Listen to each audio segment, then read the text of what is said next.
सिद्धेभ्यः ओम नमः सिद्धेभ्यः ओम नमः सिद्धेभ्यः मोक्षमार्गस्य नेतारं भेत्तारं कर्म भूभृतां ज्ञातारं विश्वतत्त्वानां वन्दे तद्गुणलब्धये। नमः श्रीवर्धमानाय निर्धूतकलिलात्मने सालोकानां त्रिलोकानां यद्विद्यादर्पणाय ते तज्जयति परम ज्योति समं समस्तैरनंत पर्यायै दर्पण तल एव सकला प्रतिफलति पदार्थ मालिका यत्र। भक्तामृत स्तोत्र में अपनी चर्चा 28 छंदों पर हो गई थी। कल अपन ने अशोक वृक्ष नाम के प्रातिहार्य पर चर्चा की थी।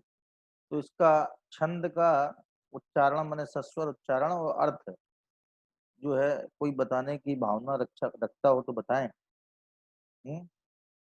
हाँ कविता जी बताएंगे क्या? हाँ नेमीचंद जी बताइए। नेमीचंद जी पहली बार बता रहे हैं, बताइए।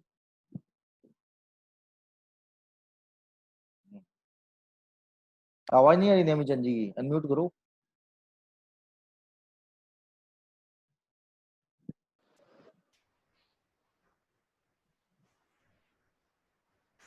आवाज आ रही सर? हाँ आवाज आ रही।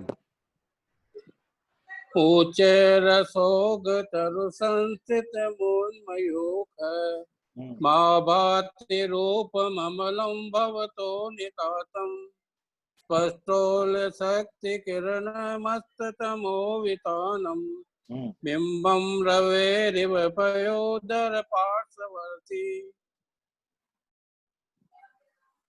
हे प्रभु, जिस प्रकार सूर्य का प्रतिबिंब अपने किरणों को स्पष्ट रूप से ऊपर फेंकता हुआ श्यामल सघन बादलों के बीच में शोभायमान होता है, उसी प्रकार आपकी पावन दिव्य देह भी अपनी देह दीप्तमय किरणों को ऊपर की ओर बिखरते हुए समोषण में हरित अशोक वृक्ष के नीचे अत्यंत शोभा को प्राप्त हो रही है। ठीक ठीक ठीक, माने आपकी दिव्य देह जो है अशोक वृक्ष के नीचे स्थित है, उसी प्रकार शोभा को प्राप्त हो रही है। जिस प्रकार बादलों को चीरता हुआ सूर्य का बिंब है जो अंधकार का नाशक है, वह शोभा को प्राप्त होता है। हाँ, इसके पहले जो छंद था उसका अर्थ कौन बताना चाहेंगे? हाँ हाथ उठाइए।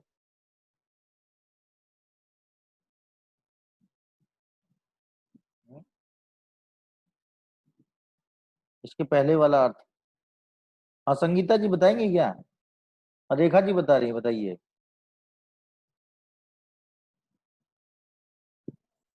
कौन से छंद का बताना है पंडित जी? इसके पहले वाला जो कल जो अपन ने पढ़ा था ना सर, को विस्मयोत्र। को विस्मयो, हाँ हाँ हाँ को विस्मयोत्र। हाँ हाँ। इसमें मानतुंगाचार्य कहते हैं, हे मुनीश, इसमें आश्चर्य की क्या बात है? जो अनंत गुण आपके आश्रय मिलने से आपके पास आए हैं वे आपके समान ही थे। इन अनंत गुणों को अन्यत्र कहाँ अवकाश भी नहीं मिला, और आपके पास अवकाश नहीं होने से एक भी दोष आपके पास नहीं रह सके। विविध लोगों को आश्रय दोषों का मिलने से उन्हें घमंड हो गया, अन्यत्र आश्रय मिलने से आपकी ओर पुनः लौटकर स्वप्न में भी आपके पास नहीं आए। इसमें आश्चर्य की क्या बात है? स्वप्न में भी उन्होंने आपको नहीं देखा, क्योंकि दोषों को बहुत आश्रय प्राप्त हो गए, इसलिए वे गर्वित हो गए, घमंडी हो गए, और इसलिए उन्होंने आपको नहीं देखा। हाँ 20 नंबर के छंद का अर्थ कौन बताएंगे? 20 नंबर का छंद।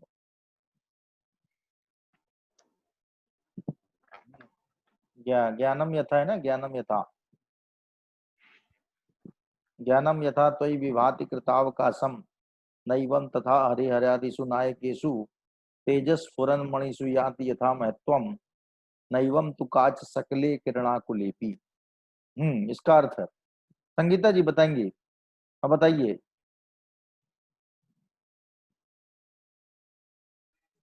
जय जिनेन्द्र पंडित जी। हाँ जय जिनेन्द्र जी बताइए। हाँ, हे प्रभु, संपूर्ण में व्याप्त होने वाला ज्ञान या संपूर्ण को जानने वाला ज्ञान जो स्वपर प्रकाशक ज्ञान है वो आप में शोभायमान हो रहा है। वैसा ज्ञान शंकर, विष्णु आदि अन्य देवों में शोभायमान नहीं होता है। जिस प्रकार असली या बेशकीमती रत्नों में जो तेज चमक कांति जो कांति को प्राप्त होते हैं, वैसा कांच के टुकड़े पर सूर्य की किरण या प्रकाश पड़ने पर भी नहीं होता। अर्थात जैसा स्वपर प्रकाशक सर्वज्ञ ज्ञान आप में है वह अन्य देवों में नहीं। बहुत बढ़िया, बहुत बढ़िया। हाँ 21 नंबर के छंद का अर्थ बताएंगी कल्याणी जी। हाँ कल्याणी जी बताइए। 21 मन्ने वरम हरिहरादय एव दृष्टा दृष्टेषु येषु हृदयं त्वयि तोषमेति किं वीक्षितेन भवता भुवि नान्यः कश्चिन् मनोहरति नाथ भवान्तरेपि। इसका अर्थ जो है कल्याणी जी बताएंगे।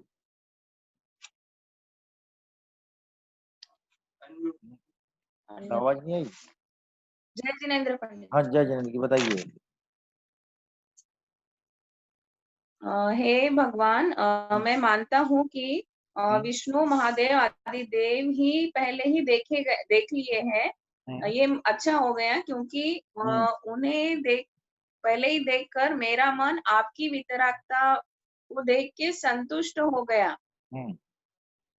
आपको देखने से क्या लाभ? जिससे ये लाभ है कि पृथ्वी पर कोई दूसरा देव दूसरे भाव में भी चित्त को नहीं हर पाता। माने कोई नया लाभ नहीं हुआ ना।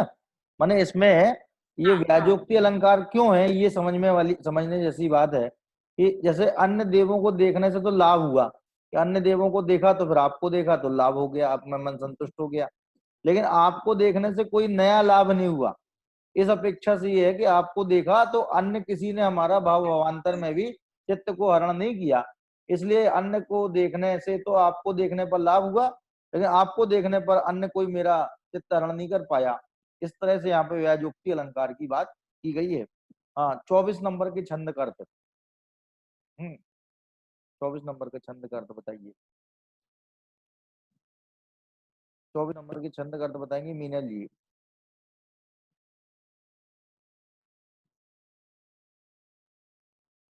मीनल जी बोलिए।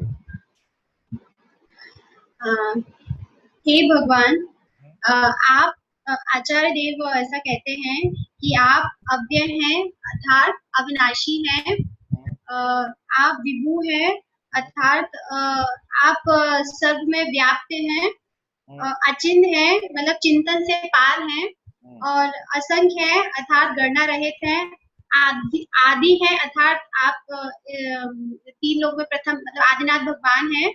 नहीं मैंने ब्रह्मांड। एक मिनट असंख्य का क्या अर्थ बताया? गणना रहित है, गणना रहित, संख्या रहित। नहीं वो तो मैं समझ गया, असंख्य का मतलब हो गया संख्या रहित, लेकिन मैंने इसमें क्या बताया था? असंख्य का मतलब क्या बताया था इसमें? मतलब वो प्रदेश जो होते हैं ना, प्रदेश असंख्यात प्रदेशी है, असंख्यात प्रदेशी है, असंख्यात प्रदेशी है। हाँ जी आगे बताइए। हाँ ब्रह्मांड अर्थात ब्रह्मा है, ईश्वर अर्थात सामर्थ्यवान है, अनंत है मतलब गुणों की अपेक्षा अनंत है, आनंद केतुम अर्थात वीतरागी है, योगीश्वर मतलब योगियों में सर्वश्रेष्ठ है, योग विदित योग अर्थात मोक्ष मार्ग को मतलब बताने वाले हैं, मतलब मोक्ष मार्ग को बताने वाले हैं, अनेक है अर्थात पर्याय की अपेक्षा अनेक है, एक है द्रव्य की अपेक्षा एक है, और आपका ज्ञान निर्मल आपका निर्मल ज्ञान स्वरूप है, ऐसा आचार्य देव कहते हैं, बताते हैं, आपको बताते हुए कहते हैं ऐसा। आपको प्रवदंती संता, ऐसा आपको मानते हैं या बताते हैं, ये सब के मतलब एक ही है। ठीक है। अब 25वें नंबर का छंद कौन सा था, उसका अर्थ बताएंगी बबीता जी। 25 नंबर के छंद का अर्थ।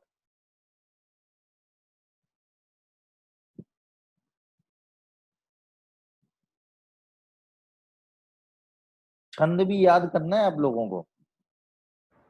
छंद जो है ऐसा नहीं कि अपन आगे पाठ पीछे सपाट होता चला जाए मामला ऐसा अपने को नहीं करना है ना। बबीता जी का आवाज नहीं जारी लगता है ना, तो कौन बताना चाहेंगे? हम्म? कविता जी बताइए। अच्छा कविता जी, कविता जी बताती हैं। हाँ जी, जय जिनेन्द्र हाँ पंडित जी। हाँ जय जैन जी बताइए 25 नंबर के छंद का अर्थ। 25 नंबर का श्लोक ये है, बुद्धस्त्वमेव विबुधाचित बुद्धि बोधात् त्वं शंकरोऽसि भुवनत्रय शंकरत्वात् धातासि धीर शिव मार्ग विधेर्विधानात् व्यक्तं त्वमेव भगवान पुरुषोत्तमोऽसि। हे भगवान, देव मुनि आदि ज्ञानियों द्वारा पूजित होने से एवं बुद्धि रूप बोध के होने से अर्थात केवल ज्ञान युक्त होने से आप ही बुद्ध हो। ठीक है। तीनों लोकों में सुख शांति कारक होने से आप ही शंकर हो। मोक्ष मार्ग की विधि का विधान करने से ब्रह्मा हो। स्पष्ट रूप से हाँ ब्रह्मा विधाता हो। स्पष्ट रूप से सर्वोत्कृष्ट पुरुषत्व व्यक्त कर लिया, अतः आप पुरुषोत्तम अर्थात विष्णु हो। विष्णु माने ब्रह्मा विष्णु महेश और बुद्ध सब आप ही हो। माने जो एक्चुअल में इनके नामों के अर्थ हैं, वो नामों के अर्थ केवल आप में घटित होते हैं। इसलिए आपको कहे कोई ब्रह्मा कह दे, चाहे विष्णु कह दे, चाहे महेश कह दे, है चाहे बुद्ध कह दे, इससे कोई आपत्ति नहीं है, नाम से कोई दिक्कत नहीं है, लेकिन क्वालिटी ये होनी चाहिए। जैसे किसी केमिस्ट के यहाँ जाए तो ये वाली क्वालिटी की जो है ये वाली दवाई आपको दे रहे हैं, क्वालिटी यही है, बस नाम अलग है, कंपनी अलग है। तो अपन देखते हैं हाँ यार ये चीजें 2 mg और 500 mg यदि दिख रही है दोनों में, तो अपन ले लेते हैं वो दवाई। तो अगर क्वालिटी वही चाहिए, नाम कोई भी हो चलेगा। ठीक है। अब अपन जो है आज दूसरे नामक जो प्रातिहार है दूसरे नंबर का, उस पर चर्चा करेंगे। जो सिंहासन नाम का प्रातिहार है, कौन सा? पहला प्रातिहार था अष्ट प्रातिहार में सिंहासन नाम का प्रातिहार जो है वो दूसरे नंबर पे है, और पहला प्रातिहार है वो अशोक प्रातिहार है, जिसकी चर्चा अपन ने कल की थी। अब सिंहासन नाम के प्रातिहार की चर्चा करते हैं। ये श्लोक आपके सामने आ रहा है। सिंहासन, जिस पर जो स्वर्ण जड़ित सिंहासन है, रत्न जड़ित सिंहासन है, सोने का सिंहासन है, और वो देवो पुनीत है, देवों के द्वारा बनाया गया सिंहासन है। मैंने अब देखो समोसरण में कितना सोना है, सोना ही सोना है। 20,000 सीढ़ियां जो होती हैं 4 दिशाओं में होती हैं, वो चारों दिशाओं में सीढ़ियां जो 20,000 होती हैं, माने कुल 80,000 सीढ़ियां हैं। वो 80,000 सीढ़ियां भी सोने की बनी हुई हैं टोटल। माने समोसरण जो है 3 लोक का सर्वोत्कृष्ट वैभव है। तो इस सिंहासन की चर्चा अपन करते हैं। ये श्लोक आपके सामने आ गया है। सिंहासने मणिमयोख शिखा विचित्रे, सिंहासने मणिमयोख शिखा विचित्रे। आगे पढ़िए। विभ्राजते तव वपुः कनकावदातं बिम्बं वियद विलसदंशुलतावितानम् तुंगोदयाद्रिशिरसीव सहस्ररश्मे। ठीक है, फिर से पढ़ते हैं। सिंहासने मणिमयोख शिखा विचित्रे, विभ्राजते तव वपुः कनकावदातं बिम्बं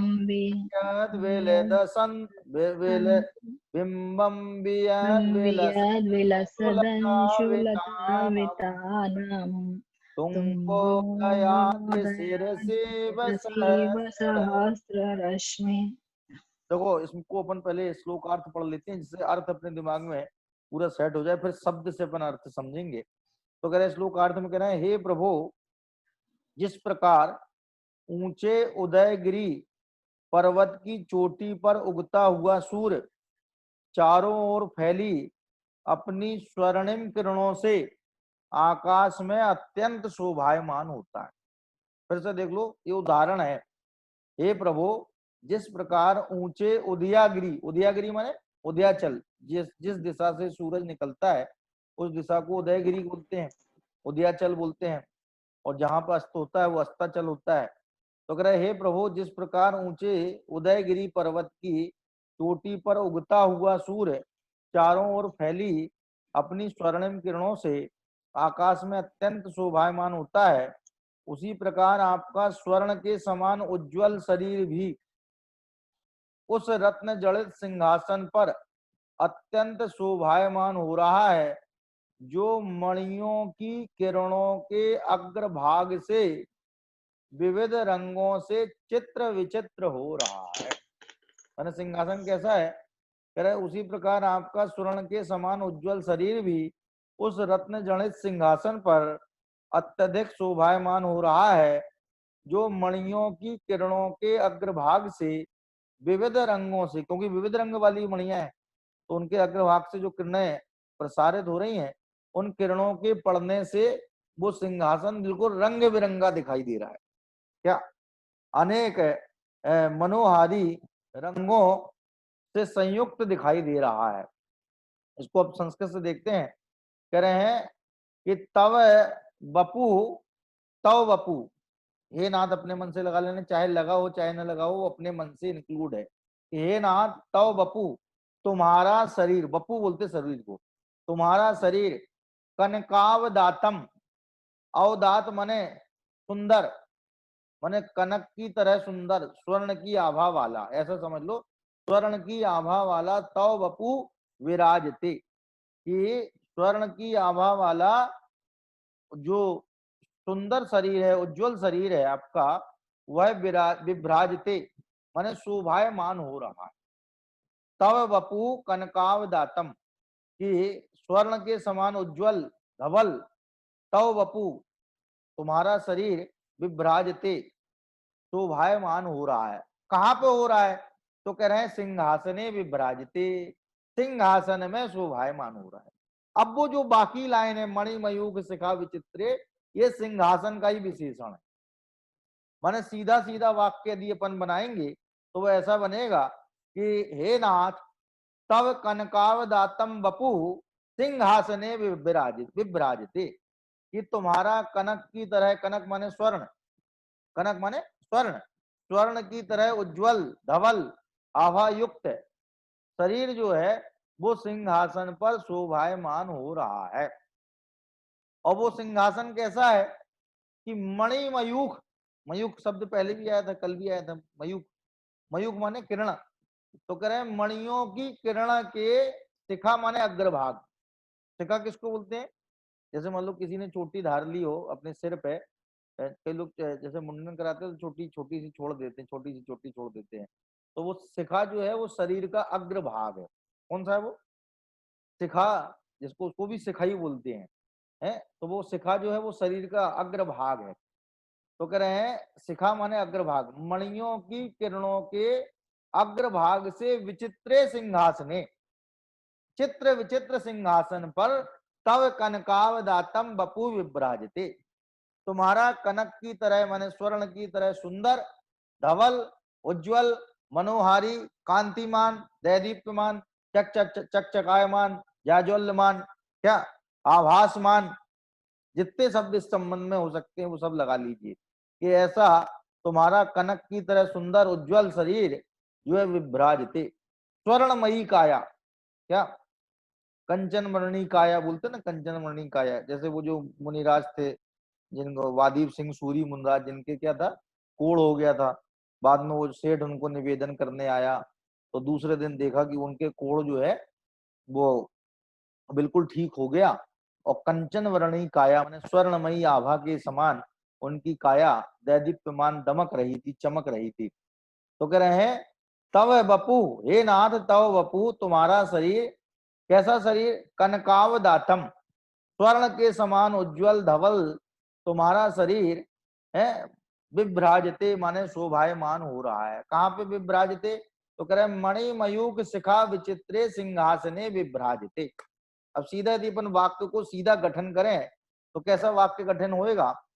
कह रहे हे नाथ, तव कनकावदातम वपु है मणि मयूख शिखा विचित्रे सिंहासने विभ्राजते, कि तुम्हारा कनक की तरह माने स्वर्ण की तरह आभावान शरीर मणि मयूख शिखा विचित्रे, मणियों की, क्योंकि उस सिंहासन में तरह तरह की मणियां लगी हुई हैं। मैंने आप ये सोच ली कि ऐसी मणियां हैं जिन मणियों की मनुष्य कल्पना भी नहीं कर सकता, इतनी कांतिमान मणियां हैं, क्योंकि वे सारी की सारी देवो पुनीत हैं। सारा समोसरण ही देवकृत है। या यूं समझ लीजिए कि कुबेर ने अपने शरीर से पृथक विक्रिया करके शरीर समोसरण का निर्माण किया है। तो वो कह रहे हैं वो सारा का सारा देवो पुनीत है, देवों के द्वारा रचित है, तो वो अत्यंत सुंदर है। क्या 12 योजन का समोसरण था, वो आदिनाथ भगवान का था। और वो उस अवसर अपनी काल है, चूंकि हर चीज घट रही है, धीरे धीरे घटती चली जा रही है, सब चीजें घट रही हैं। बल घट रहा है, आयु घट रही है, बुद्धि घट रही है, नियत घट रही है, परिणाम घट रहे हैं, क्या चीज नहीं घट रही है क्या। तो वो कह रहे उस समय से घटना चालू हुआ समोसरण का। 12 योजन का घटते घटते भगवान महावीर तक आते आते 1 योजन का रह गया। माने वो घटता रहा समोसरण और 1 योजन का रह गया। लेकिन समोसरण की विशेषता ये है कि उसमें असंख्यात जीव आ जाते हैं। असंख्यात जीव आराम से बैठ करके भगवान की दिव्य ध्वनि का रसपान करते हैं। इस तरह से वहां पर अवगाहनत्व शक्ति का अत्यंत व्यक्त रूप दिखाई देता है। तो कह रहे हैं कि तव है बपू का तव कनकाव दातम बपू मणिमयूख शिखा विचित्रे सिंहासने विभ्राजते। मणियों की मयूख माने किरणों की, शिखा माने अग्रभाग से चित्र विचित्र होता हुआ। भाई किरण जब पड़ेगी तो वो उसका अगला अगला भाग जो है नुकीला हिस्सा, किरण का जो पैना हिस्सा है, चुभती हुई किरणें, लोग बोलते ना चुभती हुई किरणें, कि बरसात में साहब वो सूरज की किरणें चुभती हुई किरणें हैं, बिल्कुल खड़ी पड़ती हैं सीधे। इतनी तो जेठ में भी गर्मी नहीं पड़ती जितनी बरसात में चुभती हुई किरणें। तो वो जो उसका अगला हिस्सा है किरण का, वो कितना नुकीला है, और वो अगला हिस्सा जो है वो जहां पड़ रहा है वो जगह बिल्कुल अत्यंत प्रकाशमान हो रही है। मैंने ऐसी उन्होंने यहाँ पे उसकी उपमा खींची है। तो कह रहे हैं हे नाथ तव कनकाव दातम बपू, तुम्हारा स्वर्ण की आभा वाला शरीर है मणिमयूख शिखा विचित्रे, मणियों की किरणों के अग्रभाग से चित्र विचित्र सिंहासन पर विभ्राजते, माने शोभायमान हो रहा है। और उदाहरण क्या दिया कि तुंगोदयाद्रि शीर्षी, क्या कि तुंग उदयाद्रि, तुंगोदयाद्रि माने ऊंचा, तुंग बोलते ऊंचा, ऊंचे को बोलते तुंग। उत्तुंग शिखर माने ऊंचा शिखर, उत्तुंग बोलो चाहे तुंग बोलो एक ही बात है। वो तो उपसर्ग लगा दो तुंग हो जाएगा, वो हटा दो तो तुंग रह जाएगा। तुंग माने ऊंचा, तो ऊंचे उदयाद्रि, उदयाद्रि माने उदय उदयाचल पर्वत के, शीर्षी माने शिखर पर, उदयाचल पर्वत के शिखर पर सहस्र रश्मि बिंबम, सहस्र रश्मि का, सहस्र रश्मि किसका नाम है? जिसकी 1000 रश्मियां हो। रश्मियां माने किरणें, रश्मि का मतलब होता है किरण। तो जिसकी 1000 किरणें हैं, तो 1000 किरणें किसके पास है? सूरज के पास है। तो सहस्र रश्मि बोलते हैं सूर्य को। तो सहस्र रश्मि का जो बिंब है वो कैसा है? अंशुलता वितानम, कि जिसने अंशु माने किरण। अब देखो किरण के लिए कितने शब्द आ गए यहाँ पे।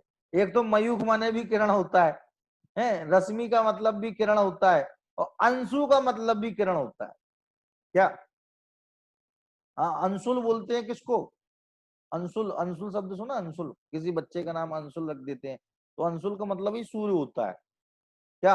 अंशुम लाती थी अंशुला, जो अंशु को लाए माने किरणों को फैलाए, किरणों का प्रचार प्रसार करे, माने ये सब नाम सार्थक नाम है। जरफरी तुरफरी की तरह जो है निरर्थक नाम नहीं है। जरफरी तुरफरी इनका क्या नाम मतलब बताओ? लेकिन जो अपने यहाँ जितने नाम है उन सब नामों के एक सार्थक अर्थ है, जो अर्थ अपने को हो सकता है पता ना हो, लेकिन वे अपने अर्थ को धारण करते हुए शब्द हैं। तो कह रहे हैं अंशु लता वितानम, ये अंशु माने किरणों के, लता माने जो प्रसार, किरणों का जो लता है, प्रसार है, समूह है उसको किरण रूपी लता का वितान, वितान माने समूह, किरण रूपी लता का वितान, वितान माने प्रसार या समूह। तो कह रहे हैं कि जैसे तुंगोदयादि शीर्षी कि तुंग उदयाद्रि शीर्षी माने ऊंचे उदयाचल, उदयाचल बोलो या पर्वत बोल दो, ऊंचे उदय पर्वत के शिखर पर सहस्त्र रस में बिंबम विभ्राजते। क्या? जैसे ऊंचे उदयाचल पर्वत के शिखर पर सहस्त्र रश्मि माने सूर्य का बिंब विभ्राजते शोभायमान हो रहा है। और ये जो है बियद विलसद अंशुलता वितानम, ये उसी का विशेषण है, सूर्य का ही विशेषण है। कैसा है सूर्य? कि किरण रूपी लताओं का समूह है, जिसके ऐसे किरण रूपी लताओं का समूह माने सूर्य के की लताएं क्या हैं? क्या? जैसे मान लो जो नरभक्षी पेड़ होते हैं तो वो क्या करते हैं कि जो भी उनके संपर्क में आता है तो उसको अपनी लताओं से खींच करके उसका खून आदि चूस लेते हैं। वो नरभक्षी पेड़ जो दलदली इलाकों में पाए जाते हैं, है ना। तो वो कह रहे हैं कि जैसे लताओं के माध्यम से खींचा जाता है, उसी प्रकार जो सूरज है वो उसके हाथ पैर क्या है कि सूरज के हाथ पैर उसकी लताएं, किरण रूपी लताएं हैं, और वो सूरज जहां नहीं जाता है वहां भी किरणों के माध्यम से पहुंच जाता है। क्या? तो कह रहे हैं कि तुंगो दयाद्रि शीर्षी माने उदयाचल पर्वत के शिखर पर इव, इव जो है ना, इव माने तरह, इव माने तरह, और संस्कृत में नियम है छोटा ई और बड़ा ई आ जाए तो एक बड़ा ई बन जाता है, और छोटा ई और छोटा ई आ जाए तो भी बड़ा ई बन जाता है। माने छोटा ई हो और छोटा ई हो तो बड़ा ई बन जाएगा। क्या? और एक बड़ा ई हो और एक छोटा ई हो तो भी बड़ा ई बन जाएगा, और दो बड़े ई हो तो भी बड़ा ई बन जाएगा। माने बड़े से बड़ा ई तो कोई होते नहीं, दो प्रकार के ई होते हैं। तो कह रहे शीर्षी एव, शीर्षी और इसमें छोटा ई है और एव का भी छोटा ई है, दोनों को मिला के शीर्षीव बड़ा ई बन गया। तो कह रहे हैं तुंगोदयाद्रि कि उदयाचल, ऊंचे उदयाचल के शिखर पर सहस्त्र रस में बिंबम इव, सूर्य के बिंब की तरह, क्या? तव कनकावदातम बपू है मणिमयूख शिखा विचित्रे सिंहासने विभ्राजते। क्या? तुम्हारा मणियों की, मयूख माने किरणों के, शिखर है किरणों की शिखा से विचित्र सिंहासन पर तुम्हारा शरीर विभ्राजते माने शोभायमान हो रहा है। और क्या कह रहे हैं? बियद विलसत, बियद बोलते हैं आकाश को। बियद किसके लिए शब्द है? वियत, वियत माने आकाश।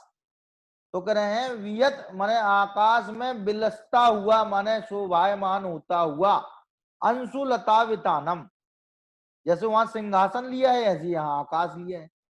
सिंहासन पे भगवान विराजमान है और वे शोभायमान हो रहे हैं, जैसे आकाश में सूर्य शोभायमान हो रहा है। माने ये उपमा जो है उसी तरह से घटेगी। किस तरह से? कि जहां सिंहासन लिखा है वहां पे समझो आकाश मान लेना, और जहां भगवान का शरीर लिया है वहां पे सूर्य मान लेना। जैसे सूर्य आकाश में अपनी किरणों को फैलाता हुआ, जैसे सूर्य आकाश में अपनी किरणों को बिखेरता हुआ है उदयाचल के शिखर पर, उदयाचल के शिखर पर विभ्राजते है शोभायमान हो रहा है, उसी प्रकार से आपका सुंदर शरीर जो है, स्वर्ण की आभा वाला शरीर जो है, मणिमयूख शिखा विचित्रे सिंहासने विभ्राजते, मणियों की किरणों के अग्रभाग से चित्र विचित्र सिंहासन पर शोभायमान हो रहा है। अब पहले नीचे से इसको समझो, नीचे माने उदाहरण से समझो। क्या? इव माने जिस प्रकार, इव से शुरू कर लो। हे नाथ, इव माने जिस प्रकार, तुंगोदयाद्रि शीर्षी, क्या? ऊंचे उदयाद्रि पर्वत के शिखर पर सहस्त्र रस में बिंबम, सूर्य का बिंब। कैसा है सूर्य का बिंब? कि वियद विलसत माने आकाश में विलासमान होता हुआ, अंशुलता वितानम कि जिसने अपनी अंशु माने किरणों के, लताओं के, वितान माने समूह से जो आकाश में विलासमान हो रहा है। जो जो सूर्य अपनी किरणों रूपी लताओं के समूह से आकाश में विलासमान हो रहा है, ऐसे सूर्य के बिंब की तरह, ये तरह हो गया। फिर इसके बाद में कि कनकावदातम तव बपू मणिमयूख शिखा विचित्रे सिंहासने विभ्राजते। कनक की आभा वाला माने स्वर्ण की आभा वाला तुम्हारा शरीर, मणियों के, मणियां जो लगी हुई है उसमें सिंहासन में, मणियों की किरणों के अग्रभाग से चित्र विचित्र सिंहासन पर विभ्राजते माने शोभायमान हो रहा है। ठीक है, प्रश्न देख लीजिए, कह रहे हैं यथा इव इव माने जैसे कि जिस प्रकार, जैसे कि जिस प्रकार तुंगोदयाद्रि शीर्षी ऊंचे उदयाचल के शिखर पर, ऊंचे उदयाचल के शिखर पर क्या बियद विलसद अंशुलता वितानम सहस्र रस में बिंबम। विशेषणों को पहले ले लो, विशेष को बाद में ले लो। क्या जैसे कुशल राम बोले तो कुशल कौन है? राम है। और राम कुशल, क्या तो वो राम कुशल बोल देंगे ना तो वो एक नाम हो जाएगा। जैसे राम भरोसे है, राम बलराम, जो भी नाम होते हैं, राम के नाम से हिंदुस्तान में सबसे ज्यादा नाम है। जितने नाम राम के नाम पर हैं इतने नाम किसी के नाम पर नहीं। क्या तो राम कुशल बोल देंगे ना तो वो नाम हो जाएगा, और कुशल राम बोलेंगे तो कुशल विशेषण है और राम विशेष है। कैसा राम? कि जो अत्यंत कुशल है, अत्यंत परफेक्ट है, निष्णात है ऐसा राम। तो विशेषणों को हमेशा आगे रखा जाता है, विशेष को पीछे रखा जाता है। किसकी विशेषता बता रहे हैं? वो विशेषता बताने वाले विशेषण पहले आएंगे और जिसकी विशेषता बता रहे हैं वो विशेष बाद में आएगा। तो कह रहे हैं सूर्य का बिंब है विशेष और उसके विशेषण हैं ये कौन? वियद विलसद अंशुलता वितानम, क्या ये उसका विशेषण है। तो कह रहे हैं कि हे नाथ, एवं माने जिस प्रकार, एवं माने जिस प्रकार तुंगोदयाद्रि शीर्षी है ऊंचे उदयाचल के शिखर पर है वियद विलसद अंशुलता वितानम सहस्र रस में बिंबम विभ्राजते। क्या विभ्राजते एक बार लिखा है लेकिन दोनों बार लगाना, वो क्रिया दोनों जगह लग जाएगी। कह रहे हैं वियद विलसद माने आकाश में विलासमान होता हुआ, और अंशुलता वितानम कि किरणों की लताओं के समूह वाला, किरणों रूपी लताओं के समूह वाला ऐसा सहस्र रस में बिंबम विभ्राजते माने शोभायमान हो रहा है। उसी प्रकार क्या, उसी प्रकार तव कनकावदातम बपू, तुम्हारा कनक की आभा वाला माने स्वर्ण की आभा वाला शरीर मणिमयूख शिखा विचित्रे सिंहासने विभ्राजते। अब विभ्राजते पर यहां लगा लेना कि मणियों के, मयूख माने किरणों की, शिखा माने अग्रभाग से चित्र विचित्र सिंहासन पर विभ्राजते माने शोभायमान हो रहा है। ठीक है, मैं समझता हूं कि ये अर्थ आप लोगों की समझ में आ गया होगा। और नहीं समझ में आया तो मीनल जी प्रश्न करेंगी। हाँ बताइए। हाँ बताइए। पंडित जी दूसरा लाइन मतलब वही उदाहरण को लिखेंगे कैसे, बस वो आप एक बार लिखवा दीजिए। वो इतना तो लिख दिया, जिस प्रकार ऊंचे उदयाचल के शिखर पर सूर्य का बिंब आकाश में विलसता हुआ। फिर आगे कैसे लिखेंगे? विलसता हुआ, आकाश में विलसता हुआ है। और अंशुलता वितानम माने किरणों का समूह वाला, किरणों का समूह वाला आकाश में विलसता हुआ, उसके पहले लिखना है एक किरणों के समूह वाला, किरण रूपी लताओं के समूह वाला है सहस्र रस में बिंबम माने सूर्य का बिंब आकाश में विलासता हुआ विभ्राजते माने शोभायमान हो रहा। ठीक है, हाँ संगीता जी बताइए इसका अर्थ। इस प्रकार सूर्य का बिंब किरणों के समूह। हाँ, इसमें ऐसा है अर्थ इसका कि हे नाथ, तुम्हारी स्वर्णिम उज्जवल धवल देह मणियों की किरण ज्योति से सुशोभित सिंहासन पर शोभायमान हो रही है। ठीक उसी तरह जिस तरह उद्याचल के शिखर पर आकाश में विलासमान होती हुई किरण रूपी लताओं का समूह शोभायमान हो रहा है। किरण रूपी लताओं के समूह वाला सूर्य का बिंब वाला शोभायमान। सूर्य। हाँ, अच्छा, सूर्य बिंब, सूर्य का अर्थ आएगा कि किरणों के समूह वाला सूर्य का बिंब शोभायमान हो रहा है। ठीक है ना। कोई इसमें कोई प्रश्न आपके है? कोई प्रश्न इसमें, कोई समस्या हो गई हो, समझ में नहीं आया हो कोई शब्द? नहीं, आ गया। अच्छा, कविता जी बताइए। कविता जी बताइए। पंडित जी, इसमें वो चित्र विचित्र का कैसे है, मतलब उसको कनेक्ट करेंगे इसमें? चित्र विचित्र का एग्जैक्ट मीनिंग? चित्र विचित्र माने रंग बिरंगा। ओके, रंग बिरंगा, अनेक रंग वाला, विविध रंगों वाला। ठीक है। हाँ, इसमें द्वितीय प्रतिहार सिंहासन के बारे में वर्णन किया गया है।